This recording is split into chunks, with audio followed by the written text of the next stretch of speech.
What's a guinea? I'll take 5.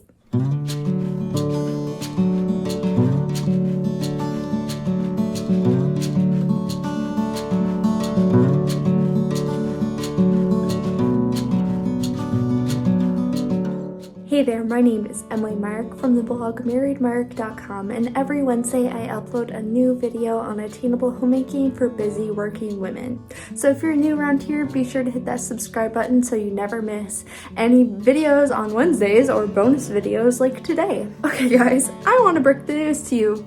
We got chickens! I am so excited because I've wanted chickens basically for as long as I can remember. I have wanted chickens for years, guys. Years and years and years. I grew up riding horses, and at one point we had a small hobby farm with horses, goats, and even baby calves, but we've never had chickens. So I'm really excited that we have these little guys home, and we actually also ended up with some guinea fowl, kind of by impulse, but you know, it's fine. They're cute. They're awesome. But anyway, I wanted to go into a little bit about the chickens, but also where I'm currently at with all of this craziness going on and give a little bit of an update. So basically I've always wanted chickens, and I never really went for it because of a couple different things. For one, I usually travel a lot for my job, but since I'm stuck home, which is awesome, I'm not complaining, but since I am stuck at home, I figured, hey, why not do chickens now? Now is the best time because I'm going to be home for these next probably 6 weeks, when they really need attention every single day. And from there on out, they pretty much we're going to build the coop so that we can give them the attention they need weekly. When we're home, we'll be there more often, but we'll be able to leave for a week, and you know, they'll be okay. So the second reason why it's taken so long for us to just like dive into getting chickens and everything is because everything just kind of felt very temporary. We moved to Southwest Missouri and we weren't really planning to stay here very long term, but as the years have gone by, we're just kind of looking at ourselves like, well, last year we thought we should have planted more peaches and peach trees, and if we would have more peaches this year. So we might as well just plant some peach trees this year because we don't want next year for us to be saying, wish we had planted peach trees last year and the year before. So you guys, I am just learning a lot about giving up the control of the future, and trusting God with the future, and also being fully present with where I am today. I had a blog post from a week or two ago about anxiety over all the things that are kind of going on right now, and why I am actually feeling so much peace. And it's kind of crazy because I know that we're all feeling all of this uncertainty right now globally, but you guys, I don't know, it's so crazy. I have been pretty anxious about the future over the past couple of years because I just don't want to make the wrong decision. I don't know exactly where God is leading us, and I really just want to lean into that and you know, be obedient to him and be guided by him. But it's kind of hard when you're not getting any answers at the present moment, which to me that means, okay, well, we're at right now where we need to be, you know. But with all of this uncertainty going on and really coming face to face with the reality that we do not have control over the future, that only God does, I've suddenly been able to apply all of this knowledge, all of the Bible knowledge that I have, and just wisdom from others who also follow the Lord. And I've actually been able to apply it now that I realize that I'm not the one who's in control here, and that I can just keep trusting God, and that he really does want me to focus on what do I need to do today. He is giving me my daily bread for today, and he wants me to be obedient today. Now that might mean planting a huge garden and not being around for the harvest. But that doesn't matter, because what matters for eternity is what I do today. It's not getting the harvest, it's planting the seeds, today, and harvesting today when that day comes, if it does come for you.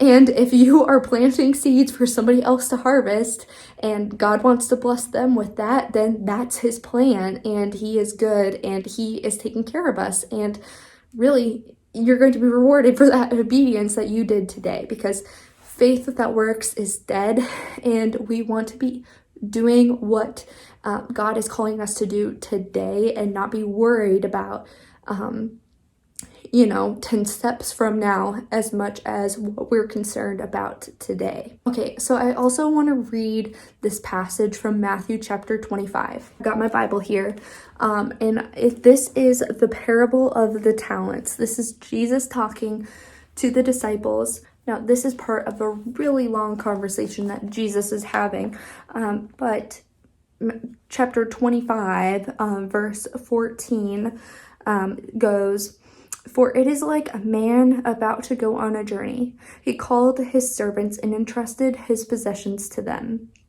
To one he gave 5 talents, to another 2 talents, and to another 1 talent, depending on each one's ability. Then he went on a journey. Immediately the man who received 5 talents went, put them to work, and earned 5 more. In the same way, the man with 2 earned 2 more. But the man who received 1 talent went off, dug a hole in the ground, and hid his master's money.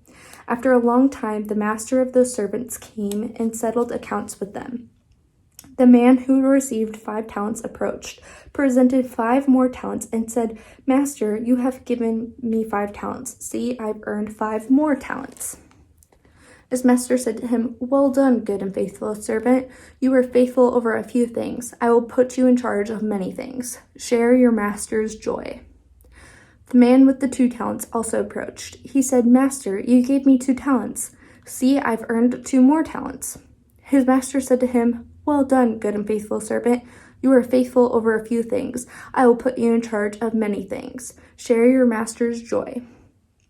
The man who received 1 talent also approached and said, 'Master, I know you. You're a harsh man, and reaping where you haven't sown and gathering where you haven't scattered seed. So I was afraid and went off and hid your talent in the ground. See, you have what is yours.' His master replied to him, 'You evil, lazy servant. If you knew what I reap where I haven't sown and gather where I haven't scattered, then you should have deposited the money with the bankers, and I would have received my money back with interest when I returned. So take the talent from him and give it to the one who has 10 talents. For everyone who has, more will be given, and he will have more than enough. But for the one who does not have, even what he has, what will be taken away from him. And throw this good-for-nothing servant into the outer darkness, where there will be weeping and gnashing of teeth." Okay, so that parable could be a little bit confusing if you don't look at the context, but basically a talent is a form of money back in the day. And the first 2 servants went out and did something with those talents. They were good stewards, and they profited off of these talents and made more for the master, and the master was pleased with them. The other servant was lazy and tried to blame that on the master, saying, "Well, you're a bad master," but really he was just lazy and didn't want to go out and work and receive more, and he was not being a good steward. So that is why he was condemned. So I think it is so important to just really be discerning over the wisdom of being fully present with where you are and being a good steward of what you have, and being wasteful and being, just unwise with what resources you have to steward. So we have never wanted to just invest too much money into where we're at, because we just don't think that we're going to be here very, very long term. But as God is showing, we are here and we have been here longer than we thought that we were going to be here. And so we should just be fully present with wherever we're at, because we don't know what the future holds. So I think that God really wants you to be intentional wherever you are. And for us, that meant, hey, let's get chickens. You know, even if we only have them for a year, that's a whole year where we learn how to take care of chickens, and we can use that knowledge. We're growing as people, we're growing as, closer together as a married couple, and we're learning how to care about these chickens that I will want to have again in my life, even if it's only for a short season right now. I don't know what that's going to look like. Maybe I'll have them for a couple of years, but this is good stuff. This is being a good steward of the resources that God has given us, because we have the financial ability to be able to care for these chickens and get it all set up. And it's not a big financial decision relative to our world. Like, we can go ahead and do it, and we have the time now, so we seize the opportunity. If you want to learn more about kind of my anxiety breakthrough from all of this uncertainty over the future, be sure to click the link in the description below to read the blog post that I wrote. It's straight from the heart, and I really hope you love it. But if you're here to see more chicken videos, let me get into that and give you my little tips on chickens. So as I said in the intro, we ended up with a guinea fowl too, and honestly, they have been even more fun than the chickens. The chickens are honestly a little cranky and kind of dumb.